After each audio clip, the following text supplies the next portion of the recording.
Hey there everybody, Phil here for AndroidCentral.com, back on the Galaxy S5 again, and one of the things I hate most about these phones is when you first start it on, it's just blooping and bleeping, and anytime you touch anything, it's making a noise. Here's how to stop that. So the big kind of taking a hammer to it way is to just hit this sound button up here in the quick settings, right? You can change it to vibrate or you can change it to mute. That is the big daddy way to kill it if you just want to make your phone quiet. And that's fine. That's a perfectly good way to do it. Again, vibrate or mute. But say you want to be a little more discreet about it, right? You just want to get rid of the annoying sounds. You don't necessarily want to shut the entire phone up. Well, here's how you do it. You go to the settings, then you go to sound.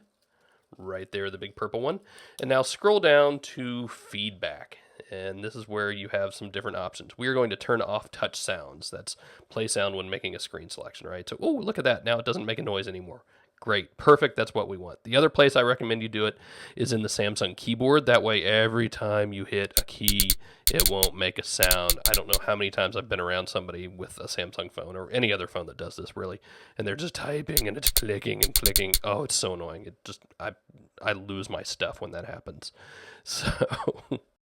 So it's that easy. Just change those options, and now you can touch things and open things to your heart's content without annoying everybody around you. That's it. We'll see ya.